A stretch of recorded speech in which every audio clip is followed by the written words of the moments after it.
Japan की एक सच्ची कहानी जो इतनी खौफनाक है कि इसे सुनने के बाद शायद किसी गुड़िया को देखने का नजरिया ही बदल जाए। आज हम जानेंगे ओकीकू की शापित गुड़िया के पीछे की कहानी। हम सबके बचपन में कोई ना कोई खिलौना ऐसा जरूर रहा है जिसे हमने अपना सबसे अच्छा दोस्त माना हो। लेकिन जरा सोचिए, क्या हो अगर वही सबसे प्यारा खिलौना किसी की जिंदगी के सबसे बड़े डर की वजह बन जाए। तो हमारी ये कहानी शुरू होती है साल 1918 में, जापान से। एक परिवार था जो अपनी नन्ही सी बेटी के लिए एक बहुत ही खास जन्मदिन का तोहफा तैयार कर रहा था। ये सुजुकी परिवार था। घर के हालात बहुत अच्छे नहीं थे। पिता मजदूरी करते थे और माँ सिलाई का काम।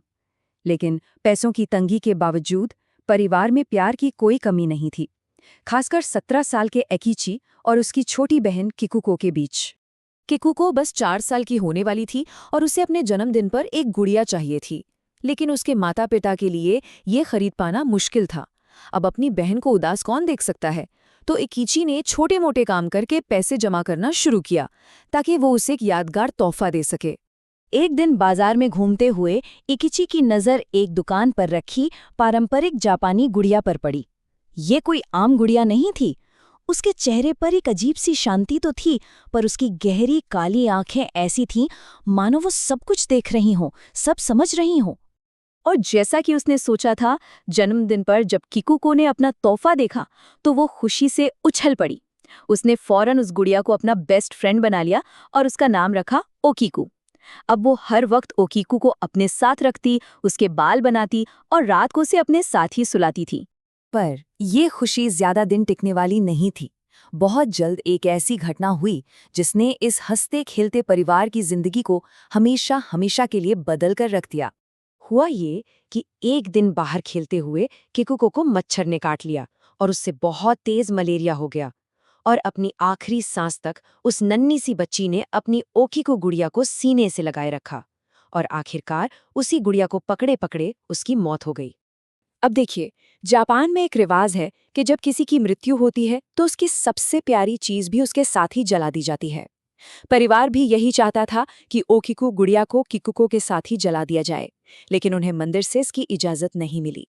तो उन्होंने किकुको की याद में उस गुड़िया को घर के हॉल की एक शेल्फ पे रख दिया। और कहानी में असली खौफ की शुरुआत यहीं से हुई।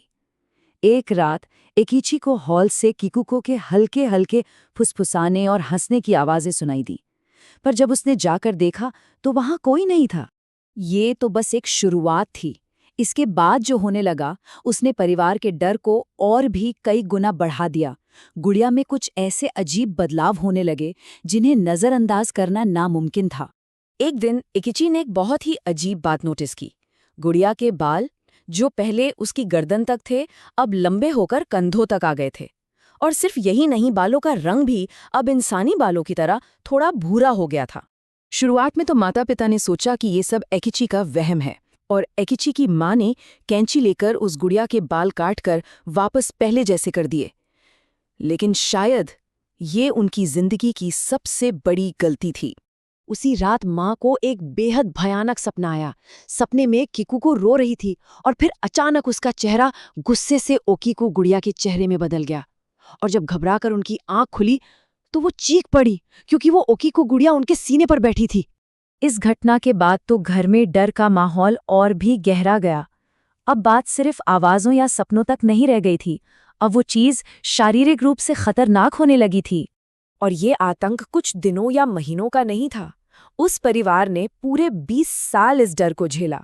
कभी गुड़िया की गर्दन उनकी तरफ मुड़ जाती तो कभी वो अपनी पलकें झपकाती थी। और फिर एक दिन उसने एक जानलेवा हमला कर दिया। डर से तंग आकर एक दिन पिता ने उस गुड़िया को पास के मैदान में दफना दिया। लेकिन उस रात जब सब सो रहे थे तो अचानक किसी ने जोर जोर से दरवाजा पीटना शुरू कर दिया। आवाज ऐसी थी मानो कीकू को दर्द में बाहर चीख रही हो। हिम्मत जुटाकर जब पिता ने दरवाजा खोला तो सामने का मंजर देखकर उनके होश उड़ गए। सामने वही ओकीकू गुड़िया खड़ी थी जो खुद चलकर वापस आ गई थी। वो चीखना चाहते थे पर उनके गले से आवाज ही नहीं निकली।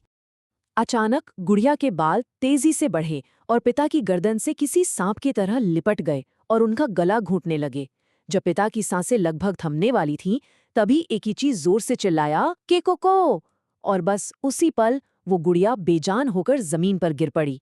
इस जानलेवा हमले के बाद परिवार को ये समझ आ चुका था कि वो इस गुड़िया से कभी छुटकारा नहीं पा सकते। 20 साल तक इस खौफ को सहने के बाद उन्होंने एक आखिरी फैसला लिया। उन्होंने उस गुड़िया को जापान के मन्नेंजी बौद्ध मंदिर को सौंप दिया। और आपको जानकर हैरानी होगी कि आज लगभग 100 साल हो चुके हैं और वो गुड़िया अब भी उसी मंदिर में रखी है। मंदिर के पुजारियों ने उसे शुद्ध करने की बहुत कोशिशें की, लेकिन उस शापित गुड़िया पर किसी मंत्र का कोई असर नहीं हुआ। आज भी लोग उस मंदिर में ओकीको गुड़िया को देख सकते हैं, लेकिन उसकी तस्वीरें लेना सख्त मना है। कहा जाता है कि उसके बाल आज भी बढ़ते हैं, जिन्हें समय समय पर काटा जाता है। लेकिन सबसे भयानक बात यह है कि उसका मुंह धीरे धीरे खुल रहा है और अब उसके अंदर छोटे छोटे इंसानी दांत भी दिखने लगे हैं। तो सवाल ये उठता है कि क्या सच में किकुको की आत्मा उस गुड़िया में फंसी हुई है, या फिर उस गुड़िया के अंदर कोई और कहीं ज्यादा गहरा और डरावना राज छिपा है। ये एक ऐसा सवाल है जिसका जवाब आज भी एक रहस्य ही बना हुआ है।